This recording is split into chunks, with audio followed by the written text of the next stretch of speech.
Hello, hello, hello, and welcome to another week of Kubernetes and Enterprise Guide, third edition. So my name is Mark Borstein. I'm CTO at Tremolo Security.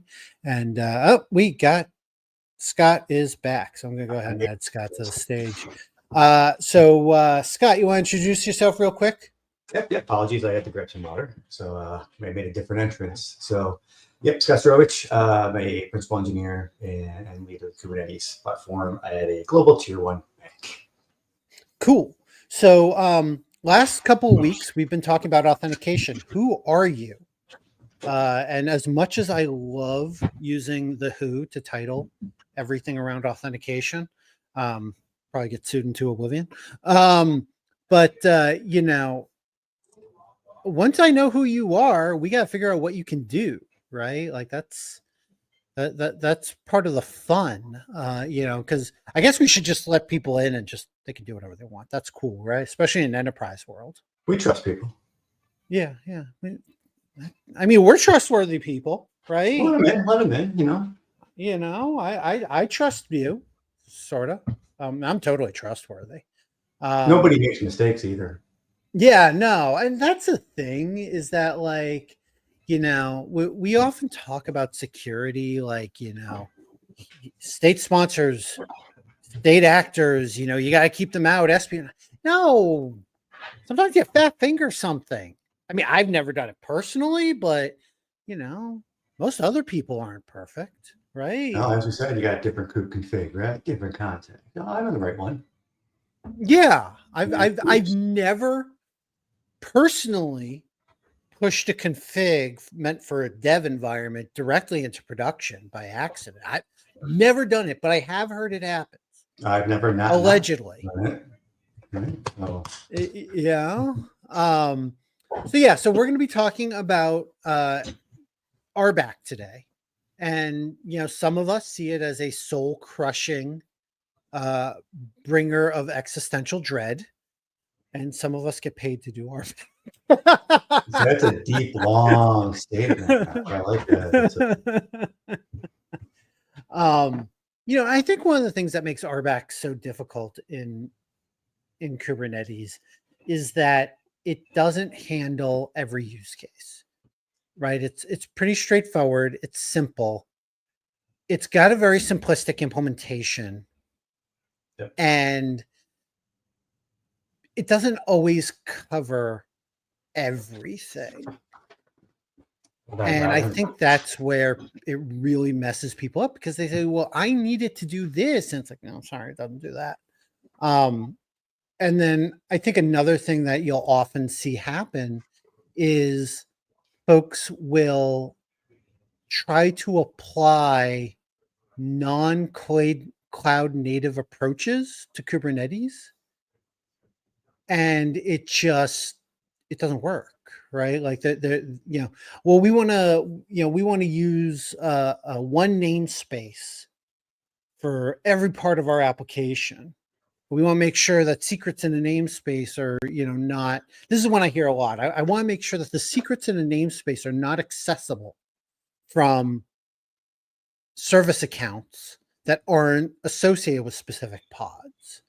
And like, okay, you can do that with RBAC, but you can't stop a pod from mounting a secret inside the namespace, because that's the boundary. So what I like, Mark, is and I get this a lot, right? Where I am is okay, you want to have a support team, right? And you don't want them in, say, kube system, but you want them in every other namespace. Yeah. So people say, just deny kube system. Be great if I could. Can't do it. There is no deny concept, right? There is not. Yeah. So how you accomplish that? Add everything dynamically as it gets created. So that one, bam. Oh. Yep. And so real quick, anybody who is watching live, please feel free to say hello. We love talking to folks that come in and hang out with us. So we're talking about Chapter 7, RBAC, role-based access control. And one of the interesting things about RBAC and its predecessor ABAC is coming from the identity world, I started off in identity management. I've been doing identity management 20 plus years, right? Long before Kubernetes was a thing. And like RBAC has a very specific meaning in the identity world that does not line up with the Kubernetes version of RBAC, right? So like when we're talking about RBAC, when we're talking about role-based access control, we put it in a business sense of my role might be accounts payable, right? My role might be accounts receivable. It's a business role or a mission role if you're in government or public safety. Whereas in Kubernetes, it's a list of permissions, really. Like it's not it's not a it's not a definition of a business. And so when you start getting into calling things RBAC, and like, I got to tell you, I had a customer once upon a time, and this was a major, large company. Like, this is not a small company. I was warned going into it that if I even mentioned the word RBAC, I'd be on a plane back home that afternoon.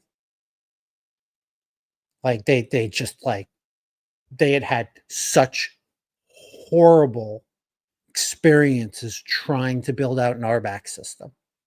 And there are a lot of reasons for that.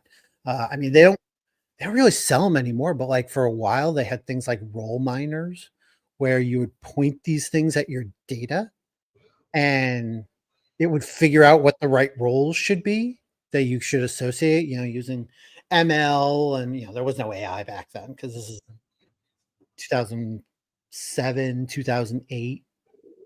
But this was all the rage, were these role miners, and like they don't even exist anymore. People don't use them anymore. So when I came into Kubernetes and I started when RBAC came out with 1.3, I was like, what is this role-based access control? I started reading through it. I'm like, this is not role-based access control. Like like typically in a role-based access control model, and we show this in the book,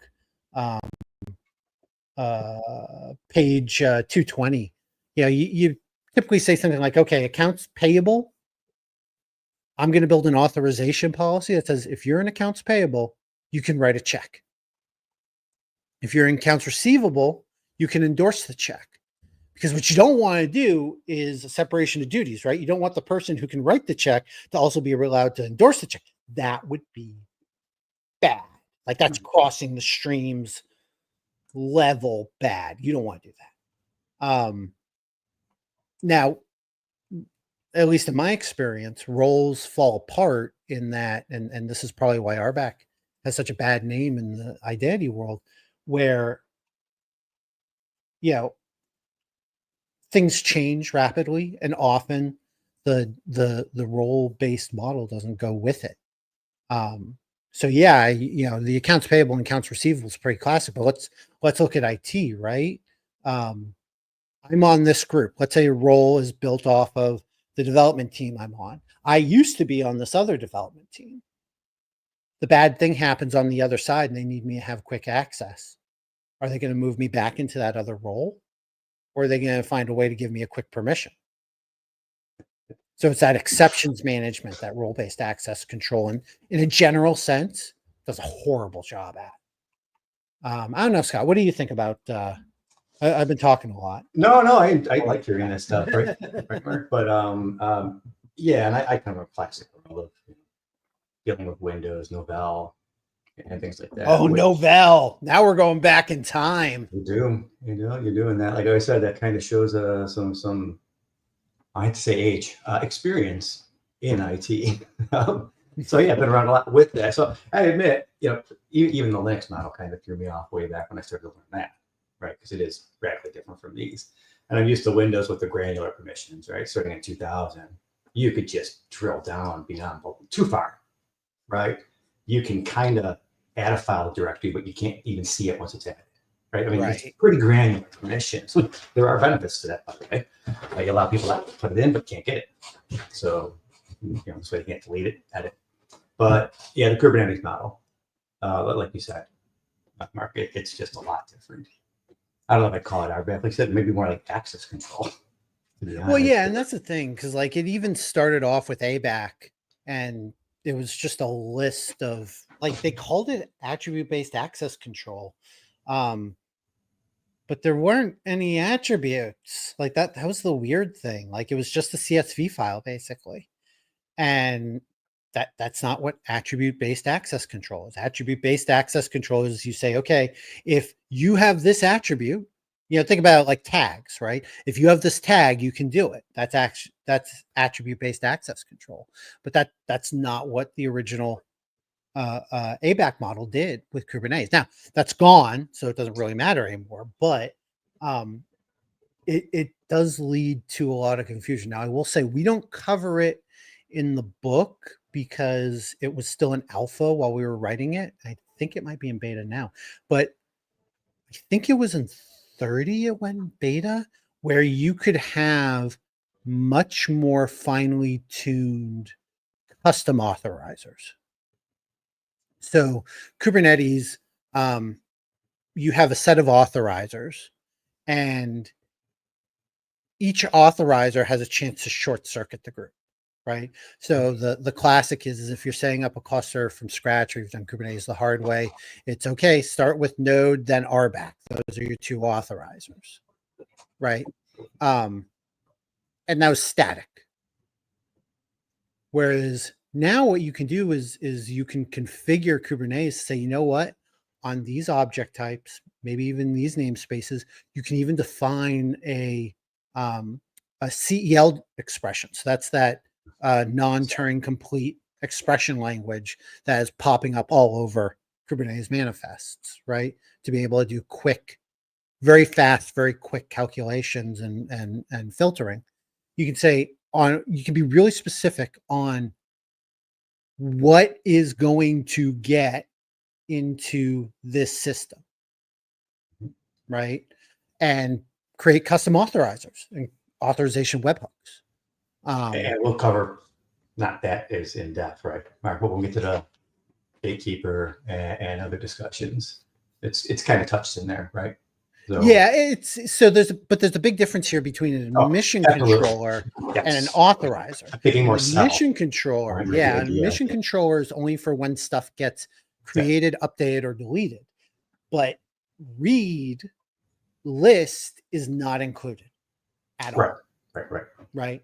But is it the same language? Because you're using CEL, right? So is it very similar? I'm probably jumping the gun on this for future modules. It doesn't really matter what language you use. The definition of admission controllers is a little less. No, I'm talking about the one built into Kubernetes. I apologize, Mark. Right? That's going to be CEL. Yeah, that'll be CEL. It is. That's why I'm sorry. I should have specified that more. Yeah. So a lot of the things that RBAC isn't great at in future versions of Kubernetes, it's going to be a lot easier to customize. So that said, let's take a look at a role. So I don't generally do this, but I'm actually just going to share the book itself, because I'm just start copy and pasting stuff, and I think this will make it a lot easier. Here we go. Add stage. Okay, so let's take a look at a role.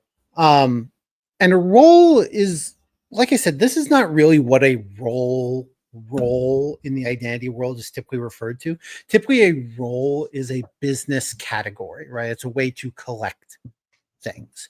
In the Kubernetes world, a role is really just a set of permissions, and it's broken up into basically the URL.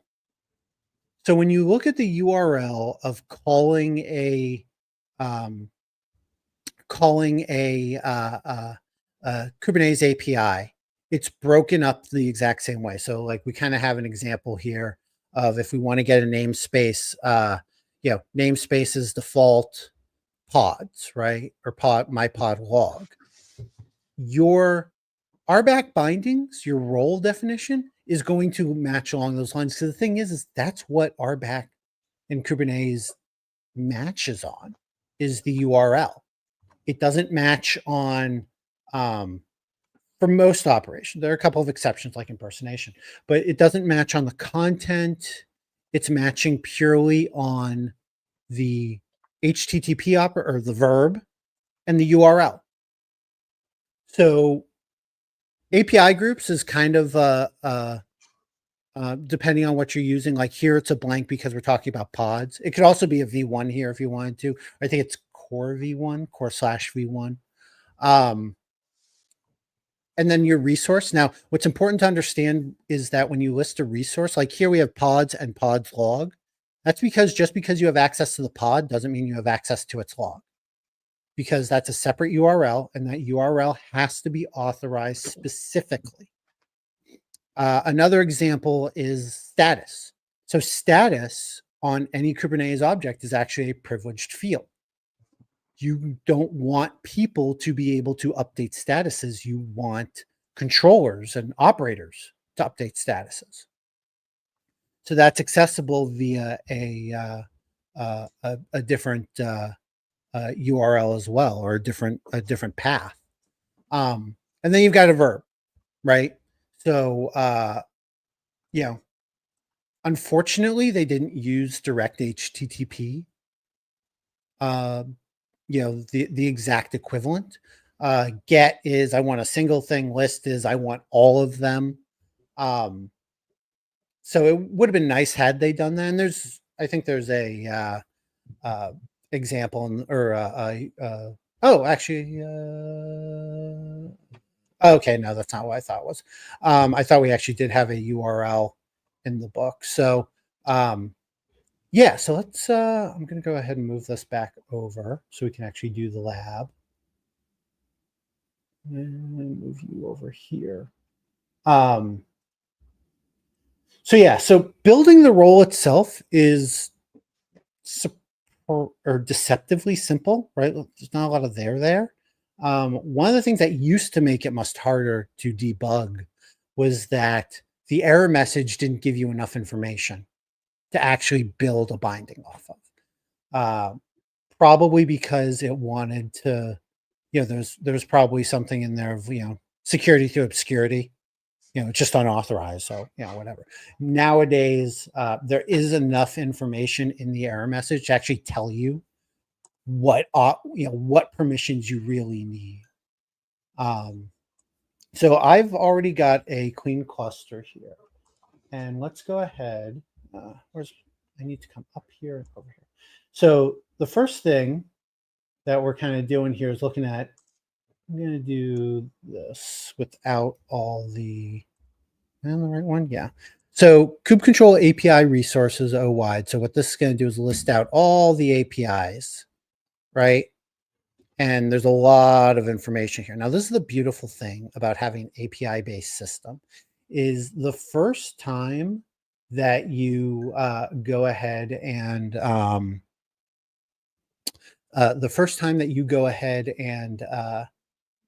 access kube control, it's actually pulling in all these APIs, right? Like that's the first thing that it does, is like, well, I don't know what the APIs are, so let's go ahead and pull it in. And so it really doesn't matter what APIs you have in your system, because like we can see here, I've already deployed Open Unison to this cluster.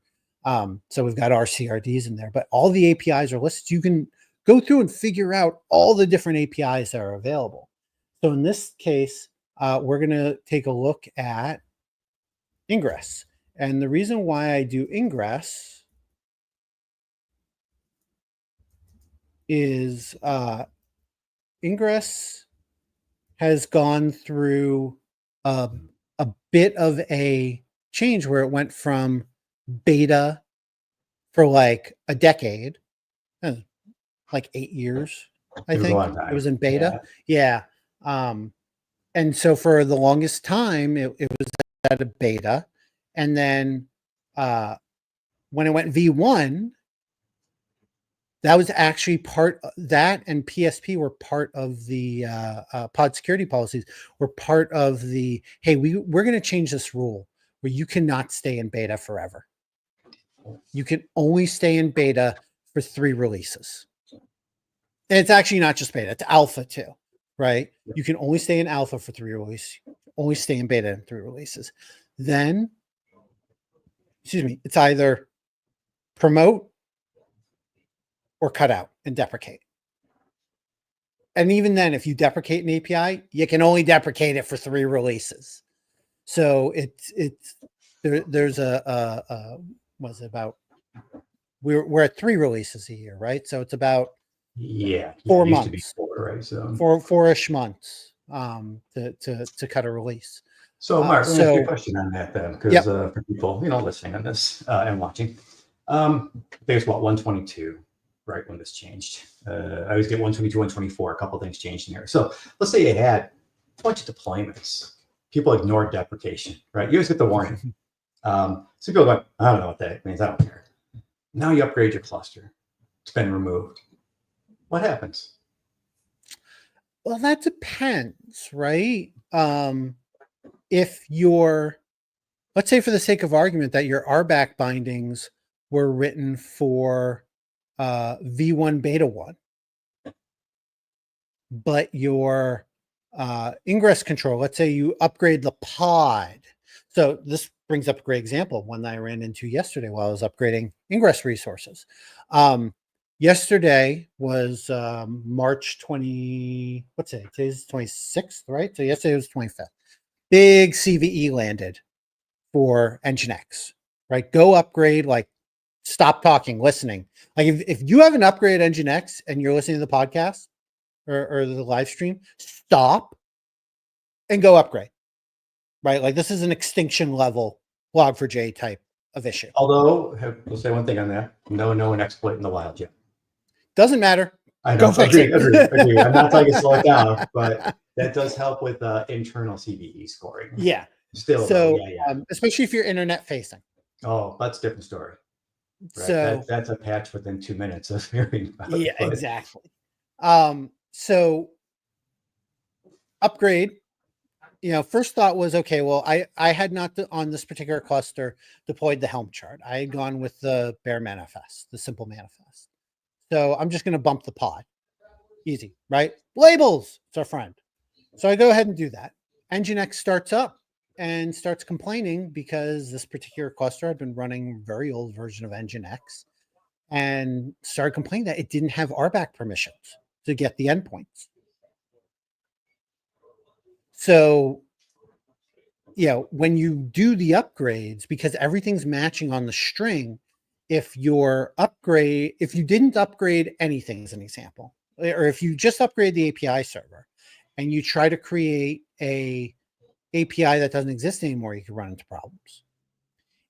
If you try to create an API that, or maybe you create an API that works now, but you haven't updated your RBAC, that's going to lead to problems. Because all it's doing is string matching. So if those string patterns aren't lining up, you're going to get an RBAC failure. And so that's a big part of where the things will really fall down when it comes to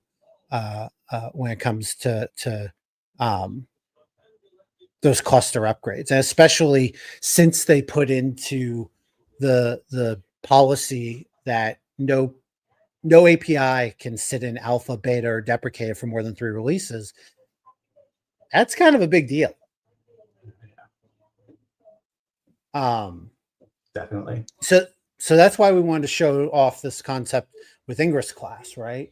Now there are 2 types of roles. There are roles and there are cluster roles.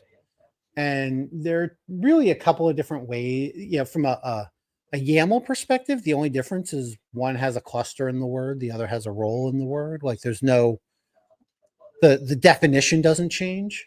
The important difference is that you can either do one of 2 things. You could either scope the cluster role to cluster level resources. So, things that are cluster level resources, namespaces themselves are cluster level resources. Ingress classes right there. Ingress classes. Yep. Because that That's a second cluster resource. column there, right, where you see false and true. Cluster role bindings are a cluster resource themselves. CRDs. God, why am I blinking? What are Ones, CRDs? Right? Or cluster resources? Well, so you get this in the API resources, right? Because it'll say namespace. Does it? Yeah, you're looking at a kind of big one. If you kind of just even, Where's if you my skip even mouse? Here we OY, go. just kind of do API resources, and because we want the headers at the top, right? Because that'll tell us what each of these Oh yeah are, and that's what we're not seeing like that. Yeah, you're right. So it does say it's namespace. Yep. So that's from the bootcamp chapter. That's yep. kind of why. Yep. So it's nice when you're not sure. It's great to have that to say, oh, yep, it's namespace. So both, I'm going to say, or it's not. Yeah. So generally things that are in the cluster are, cluster level, things that you don't want tenants to be able to manipulate, right? The other thing you can do with cluster roles is you can define a global set of permissions, right? So you can create, or should I say, reusable set of permissions. So you can define a cluster role with namespaced APIs and then assign it via a role binding, which we'll talk about here in a second. So that way, a user in a specific namespace can access things in that namespace, but you don't have to recreate the role binding every single namespace. Like when I first did Kubernetes integration with namespace as a service with Open Unison, we were generating a new role for each individual namespace until I was like, oh, I could use a cluster role binding to simplify that. So that's a really big deal in multi-tenancy, especially to simplify your deployments. And then on page 223, you touched on this, and this is something I want to bring up again. Super important. When we talk about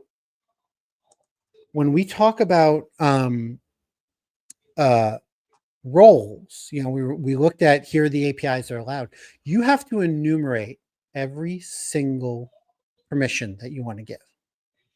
You cannot say something like, all right, look, I want to do everything but this, right? So like two of the most common ones I hear are everything but secrets, everything but kube system, right? Like we're handing out clusters, but we don't want our users to do kube system now.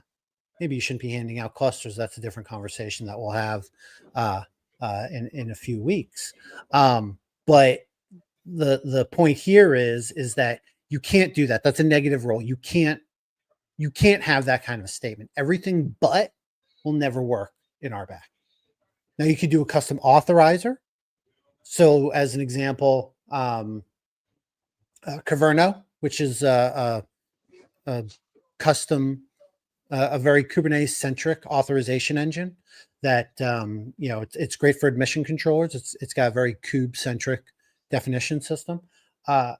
Will let you do things like label-based authorization, right? Where you can say, hey, I can put a label on this thing and it will, I'm going to authorize based on that rather than authorize based on an explicit RBAC rule. But Kubernetes itself won't let you do that. And RBAC won't let you. It'd be nice if it did, but I understand why it doesn't. Because it's not actually pulling up the object, right? It's just looking at the URL. It's just matching strings. And here's a really great example as to why it's a smart idea not to have negative roles. So let's say for the sake of argument that you are working with a cloud, say Amazon, right? Amazon's got an operator where you can create Amazon-based resources for, using Kubernetes objects, CRDs.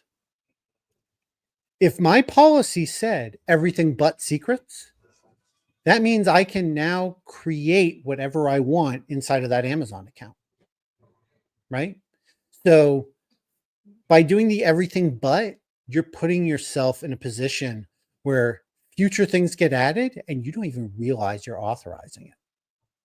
So it's a really good reason why you don't want negative roles. Now there is a way. Sorry, Scott, were you going to say something? No. So now there is a way. Sharing my screen and seeing my screen share on the same screen is a little freaky. So there is a way to do this. And again, I'm going to just share this. It's easier with aggregated cluster roles. So let's go back to our operator example. We want to provide access to the ability to create certain objects and names. So let's say we want to say, you know what, any tenant can create a load balancer for the sake of argument. And that load balancer is represented by a CRD. So one way you could do that is you could go to, you could go create a cluster role and then create a role binding in every single namespace. But that's really just repetitive. Like that's not adding any value. So what you can do with an aggregated cluster role is something very similar to what we discussed about with labels, where you say, okay, I'm going to mark this cluster role as a aggregated role, where there's a controller inside of Kubernetes that says, okay, anything that matches on this label here now becomes available to the admin cluster role. So anybody who's an admin, you can say, look, I'm going to create a cluster role with that label on it. And that set of permissions is going to get aggregated into the admin cluster role. And so all those rules get generated for you. So you're not creating them manually by yourself. It's almost like the nested group concept that Windows introduced like after 2000, I think. But this way, you're not, like you said, duplicating permissions basically manually, right, across a ton of different in Windows groups, or roles. That just gets to be impossible at scale. Exactly. So this gives you a very powerful mechanism to be able to do things that are sort of similar to negative roles without the pitfall, right? It gives you some of that automation. Other tools that I kind of always liked for things like this. What's the name of the company? Fairwinds, I think.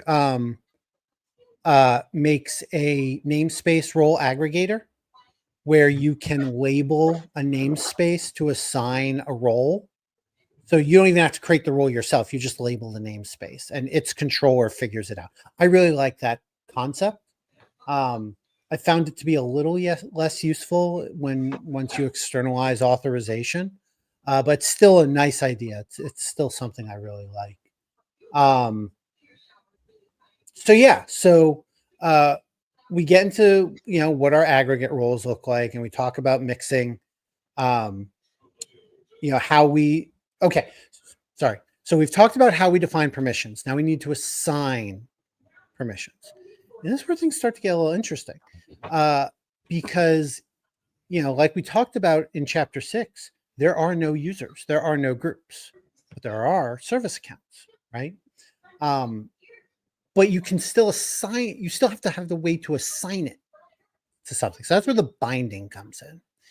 And bindings are just enumerations, right? It's just an object that will enumerate what will have access. And it divides it up between 3 possibilities. You could be a user, you could be a group, or you could be a service account. This means that you cannot assign things, like you can't treat a service account like a user, and you can't treat a user like a service account, which makes sense, right? Like you wouldn't want to say create a pod called MLBIAM, and now that pod can do anything I can do, right? Like that'd be bad. So this makes a lot of sense, the way that they divvied that up. And we show here a user in a group. Now this becomes kind of difficult because there are no users in groups in Kubernetes. So this is why we did authentication first, because this information comes from however you authenticate it. Now, if you're an auditor and you say, hey, what pods does my SA service account have access to? That's actually a hard question to answer, because you need to go through every single binding, whether it's a cluster role binding or a role binding, figure out which ones that service account is a member of, then go through each one of those and figure out where the permissions are. And that's costly. Like onesie twosie, it's not a big deal. But trying to do that, I mean, that's a what, a x squared, maybe an x cubed problem. That going to take a long time. You don't want to do that, which is one of the reasons why it's so important to externalize your authentication, because now you can do it based on group and you don't have to enumerate every single binding to find every single user. You get your users out of your external user store and use that as your source of audit data rather than trying to do it with bindings. That's not the actual book. So, and similar to cluster roles versus cluster role bindings, we talk about here, where this is where we were talking about being able to combine a cluster role with a role binding. Role bindings go in the namespace. Cluster role bindings go at the cluster level. The namespace level, you can say, I'm going to create a role binding for that cluster role. And any API that's mentioned in that cluster role is only scoped for this permission to my namespace, right? So there's not a lot of there to trip you up. And what's fun is they've got some default cluster roles that are designed for this. So the admin is one, right? Admin can do anything in your namespace that will not impact the entire cluster. So this is a fun one. Resource quotas are a namespaced object, but they have an impact on the rest of the cluster. So there is no, so this is like where we talk about negative roles, right? I want everything except resource quota. Well, no, the way you do that in Kubernetes is you have that aggregate role admin that simply does not include a resource quota rule, right? There's no rule for resource quota that is mapped into that. And if there was something else, like let's say for the sake of argument, I mean, this would be silly, but let's say for the sake of argument, we wanted to remove secrets from that, right? We would find the secret cluster admin or cluster role, remove the label, and now admins could no longer view, edit, or add secrets. So it's a very powerful approach for probably 80%. Like if you use that classic 80-20 rule for about 80% of your issues. And that was very misunderstood when you first start learning. All right. I mean, I remember this from way back. I used to keep seeing cluster role. I'm like, okay, but it's add a role. So people freak out about it sometimes. Yeah. But yeah, very, very powerful when used correctly. Yeah. And, one of the things that, one of the things, I just completely lost my track. I was going to add another tidbit on aggregates and I just completely lost it. Maybe it'll come back to me. So then the question becomes, okay, how do you match onto groups, right? How do you bring in your enterprise identity? So in the last chapter, we did enterprise authentication. Now, how do you bring that information into your authorization model? And I like to use LDAP as an example because LDAP has these crazy strings called distinguished names. And in LDAP, CN equals capital K8S and CN equals lowercase K8S are the same thing. Like these are case insensitive attributes.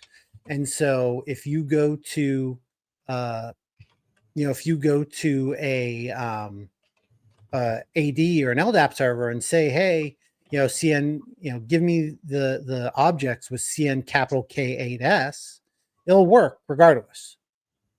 Not true with RBAC. RBAC is just matching strings and they're case sensitive. So you got to be really careful about how you pull the information out of your identity provider, especially with LDAP. So like, in Open Unison, where we do our mappings, we make sure we actually don't pull this information from the distinguished name. We actually pull it from the attribute distinguished name to make sure it lines up perfectly to not mess with your with your RBAC bindings. But it's also why when we do external group mapping, so we've got a feature in Open Unison that lets you map to an external group and namespace as a service. We actually do it with, we actually map to an internal name. So that way we can control what that name looks like and it doesn't mess up, a case sensitivity mapping.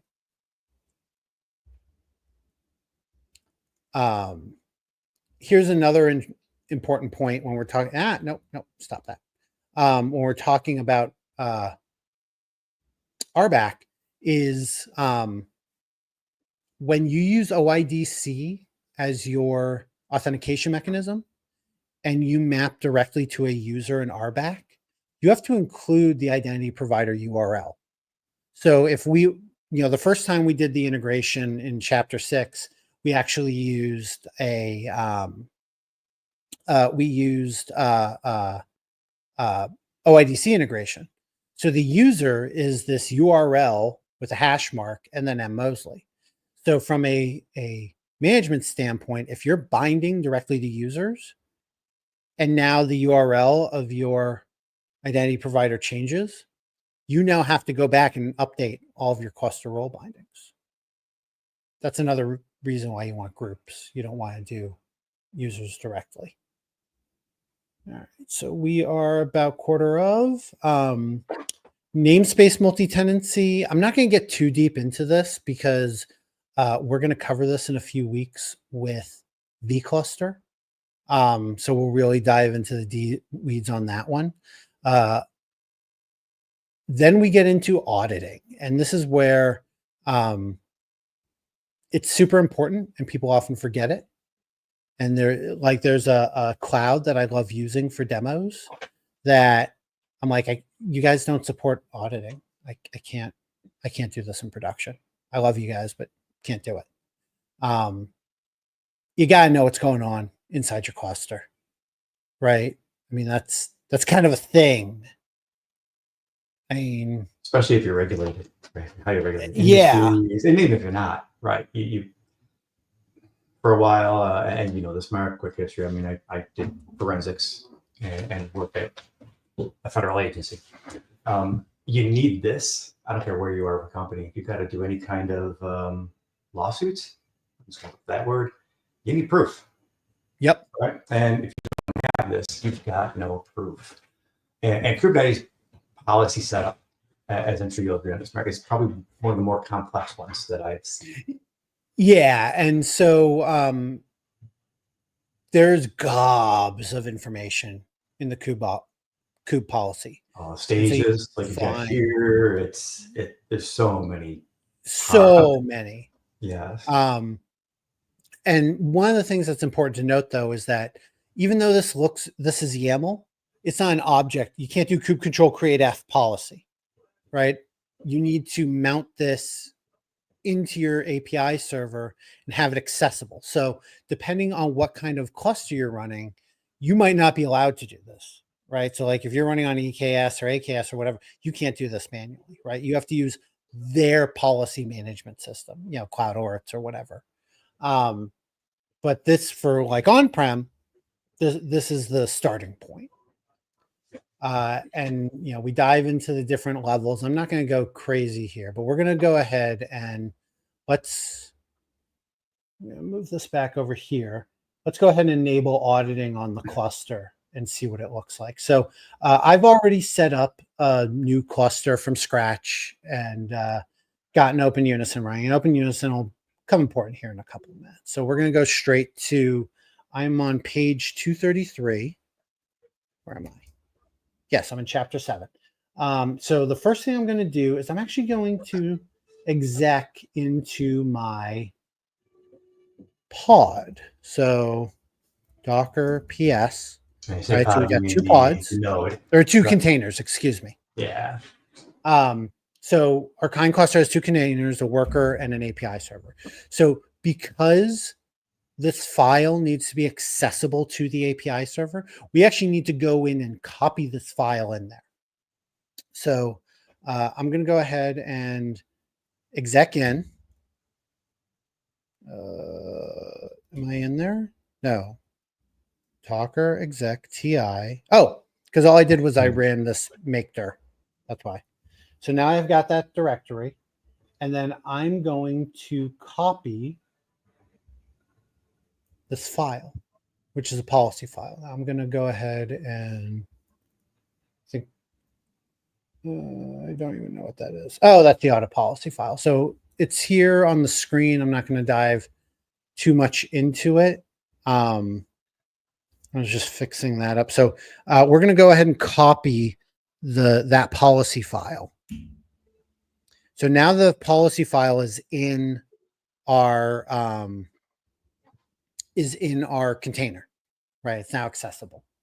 Now this is obviously not how you would do things in the real world, but this is a demo.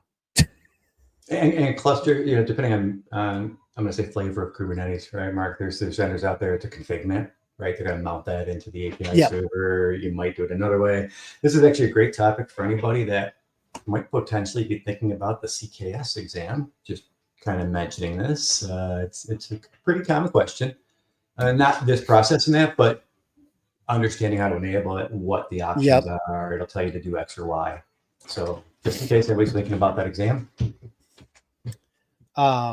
Okay, so what have we done so far? We have gone ahead and copied our audit policy in. So now we're going to configure our API server. Now, the other thing I did was I created a directory where the policy logs can go to.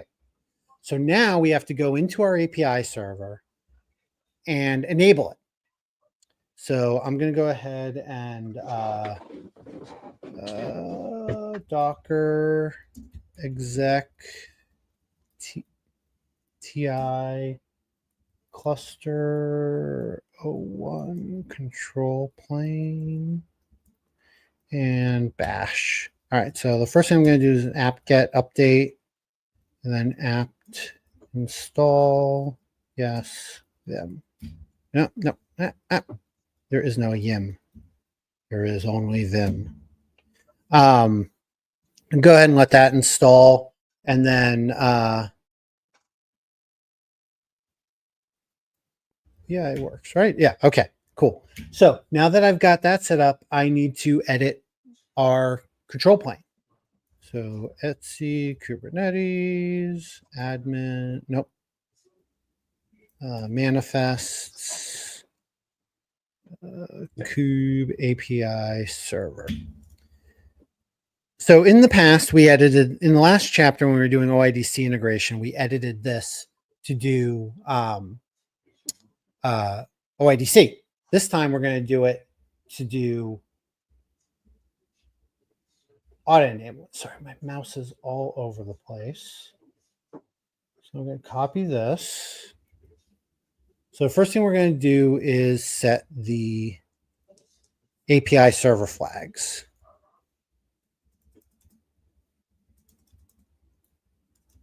Yeah, be careful with these sizes, right, Mark? Because I always say the one thing Kubernetes cannot be accused of is not logging or creating enough information. Yep. Now, the API server runs as a pod, right? So even though we have this API server configuration in a policy on our container, right? Our pod needs to have access to it. And anybody who's tried to run a pod in Kubernetes knows you need to mount it into your pod, right? So that's the next thing we need to do. So first thing we're going to do is go to our mount section and define the name of our mount and where it's going to go. So this is no different than any other pod, right? Where you define your volume mounts. And there are a bunch here. And of course, because formatting, right? Yeah. Now, one thing you'll notice I have not done is I haven't saved this file. And the reason I haven't saved this file is because if I save this file without editing the whole thing first, Kubernetes is going to detect the change, try to reload, and everything's going to break. So I'm doing it once, and then I'll go ahead and save. I'm going to throw that tidbit in here, Mark, that's an important note, because if you happen to be taking some exam and you do it incorrectly, now they might have fixed this since I did this. Yeah, I crashed it, right? Typo. The problem is how do you get back into it? Yeah, a lot of issues with that, and it was definitely frustrating. Yeah, that's reason 3,476 why I despise those tests, but that's a rant for another show. It's a good attempt to try to do it, hands-on, but yeah. I got that lined up. Yep. So we've got our host paths set up. And that's everything. Okay, so this is wrapping up step 5 for this lab. So I'm going to save and exit. And I'll go ahead and exit out of the pod as well. So step 7 is we got to look to see what's going on here with our API server. Copy that. And it's kind of hanging. And the reason is because our API server is restarting. Now, hopefully we copied and pasted everything correctly. And it just needs a moment to restart. There we go. So we can see that it's pending, right? It's running. Right? So our API server is back. So let's take a look at what's going on. And this is going to, if anybody can follow this, well, let's see if this works right. Right? So, okay, so I've got, if I do tail F, let's try that. Whee! Right? Like I'm not even doing anything, right? I was saying this is just a little kind cluster you just propped up. Yeah. Right? And it's just like, it's just spinning. Right? So these files blow up very quickly. It's all JSON, right? So that's there. But the nice thing about it is now you have a view as to what's going on. Now, like if we take a look in here of like, this is an event, it gives you everything, right? Like it says who the user is. It gives you the RBAC event. It should have like, here's the user info where it lists the groups. Now this becomes really important when we start getting into impersonation. We're going to show that off in a bit. But our log is working, right? That's the important thing. So we now have a log. Oops. So now, part of one of the things that we run into is debugging. That becomes an issue, right? How do we debug our policies? Because, yeah, I mean, my policies work every single time the first time, right? Like, because, me. Of course. But, that's not true for everybody. Like, there are mortals out there.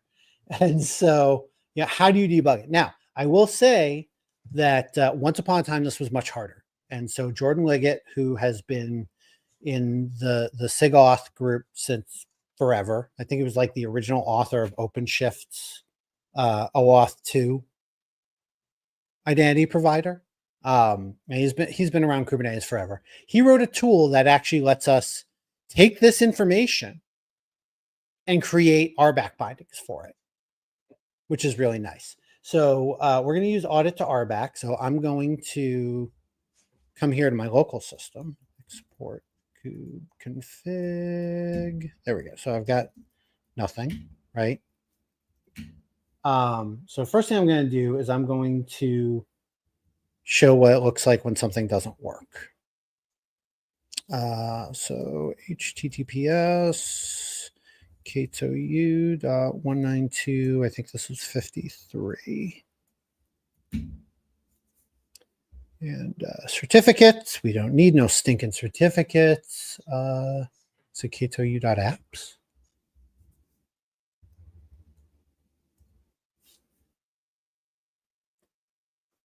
There we go. All right, so I'm going to log in with J Jackson, which is an unprivileged account.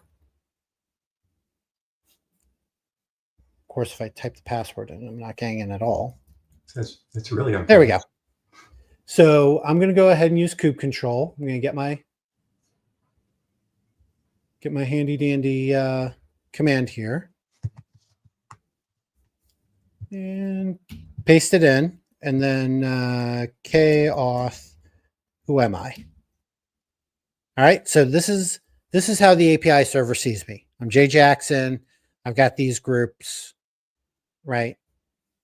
So if I come back over to the book, I'm on page, what page am I on? I didn't say page numbers on here, 235. So I'm going to run this example, kube control create namespace, not going to work. Spoiler alert, it's not going to work. So I'm actually going to clear this and run it again. So we got a forbidden. Now, there's actually enough information here to write a RBAC policy. We know that it's in the API group blank. The resource is namespace, and the user is J Jackson. So I could write a policy for the API group blank namespace create, right? Because create is a verb, J Jackson, and it would work, right? So now I'm going to go ahead and grab this exact policy.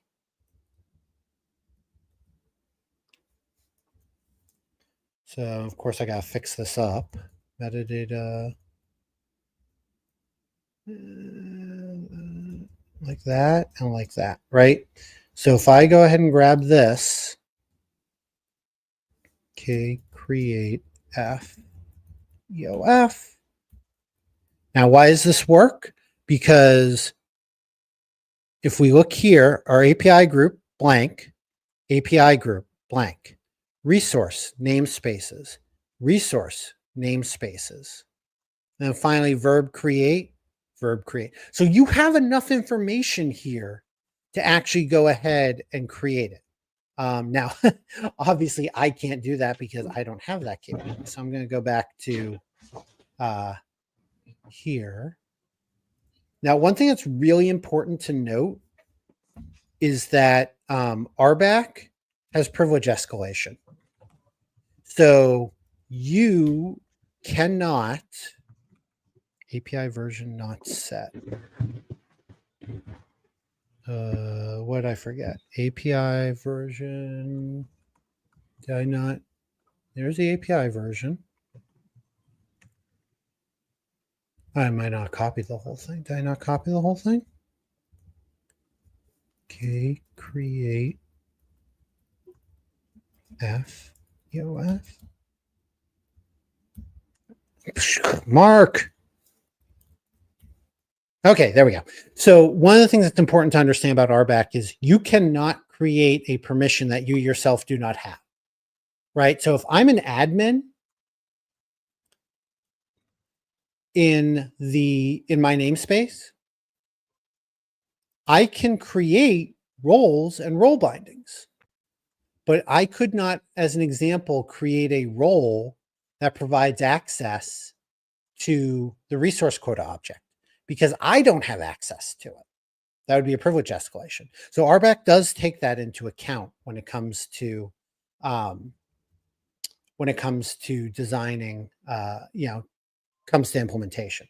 So I went ahead and created that role. And then next, I'm going to create a role binding.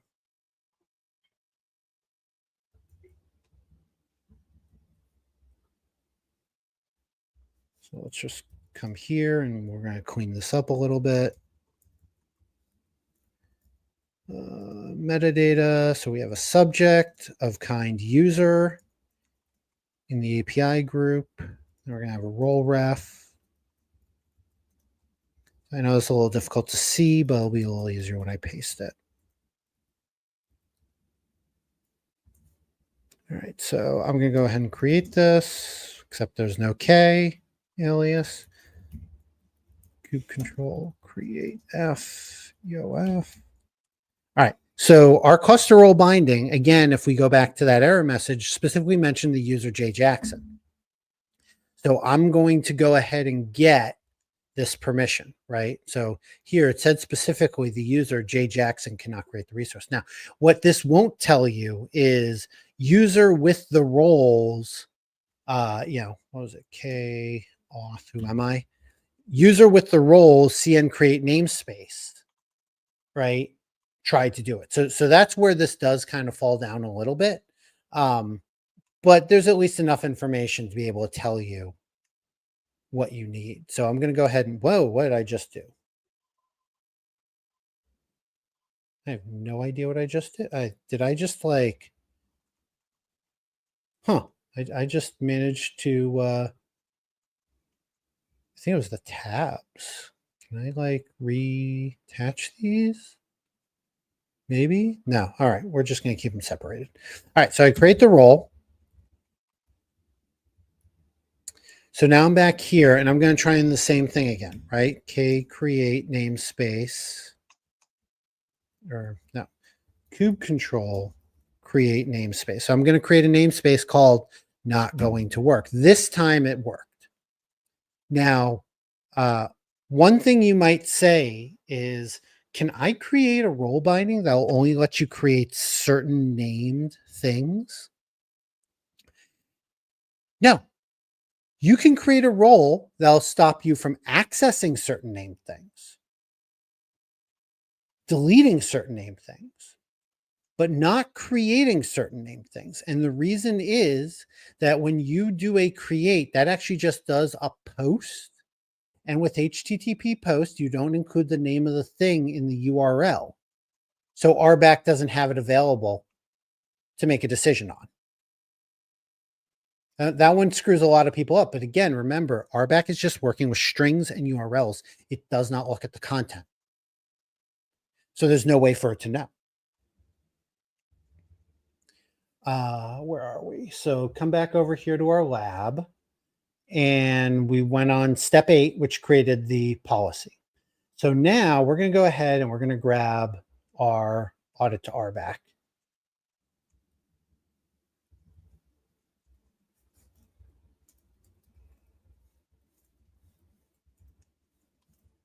So I'm going to come back over here and I'm going to be logged in as cluster admin.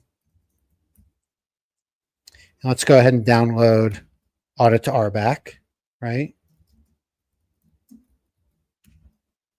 I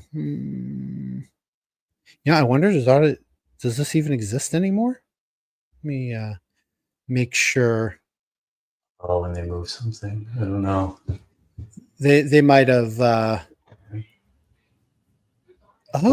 wonder if audit to RBAC no longer exists. Oh, that's going to make this a little bit harder. There's audit to RBAC. Did I like misspell it? Audit. Oh, I did.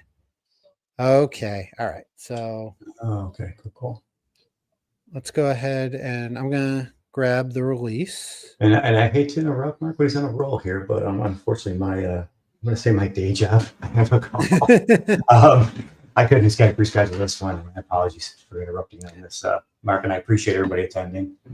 I'm going to wrap up the lab, Cool. and then we'll see you next week.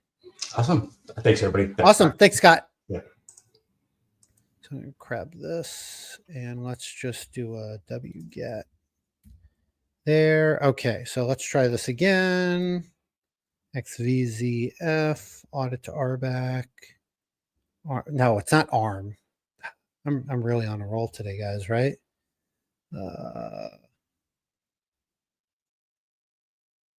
AMD 64. There we go. Copy link. tar XVZF. AMD.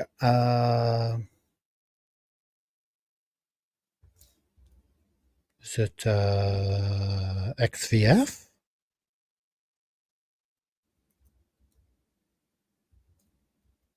It's weird. Gunzip. Audit to RBAC. AMD 64. Oh, that's why. tar XVZF. There we go. So now we have the audit to RBAC tool. Sweet. Okay. So this tool is going to let us look at the logs to actually generate a policy. So let me come back here. So where are we? So I've got this. So I'm going to go ahead and try running. And what I'm going to do, so I'm going to set this up to do both at the same time because unfortunately this will run so quickly that if I don't have this like staged and ready to go, it's going to go ahead and I got to do this in the control plane, don't I? Okay. All right. So let's go ahead and do a Docker, not soccer, Docker control copy or Docker CP audit to RBAC to cluster 01 control plane bin, I guess. All right. So now I'm going to go Docker exec TI cluster 01 control plane bash bin audit to RBAC, right? Or let's just do tail, make sure I got the right path. Tail F var log Kate's audit dot log. Right, so it moves pretty quickly. So what we're going to do is we're going to do audit to RBAC bin audit to RBAC, and then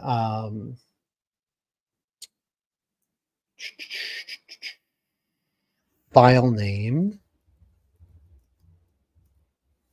is that, and user is J Jackson. So we're going to run this right after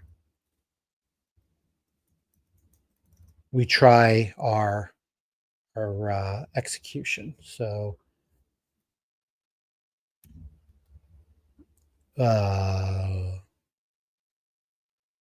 oh, I forgot to delete that RBAC binding. So I'm going to go ahead and do that real quick. SSH I53 history. Go kube control delete cluster role. What I call this thing? create namespace. Right? And then we're going to delete the cluster role binding too. Cluster role binding. And then I'm also going to delete namespace, still not going to work, right? No, still not going to work. All right, so I'm deleting the namespace, still not going to work. So finalizers have run. All right, so we're going to try this again, and this time it's going to fail, and we're going to see if we can generate our audit to RBAC. Right, so that failed. And there it is. Cool. So we caught it in time. So this found the entry inside of the policy logs and reverse engineered it to now create a policy for us. Right. So you don't have to do this these days. You can do it directly from the API error, but this really makes it a whole lot easier too, especially if you're getting into more complex things. And then now that we're looking at it, we say, well, hold on a second. Maybe we don't want to use the user, right? Because, we just spent a few minutes talking about how you don't want to use users inside of your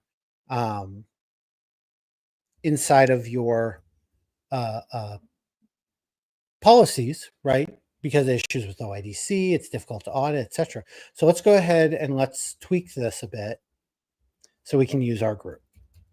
So that's the policy that got created. And we're going to, instead of doing it by user, we're going to do it by group.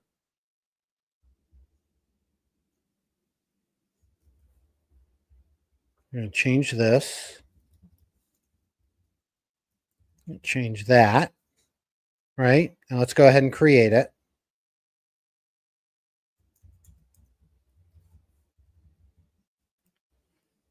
And I'm going to go ahead and exit out of here. Except that actually, oops, create F.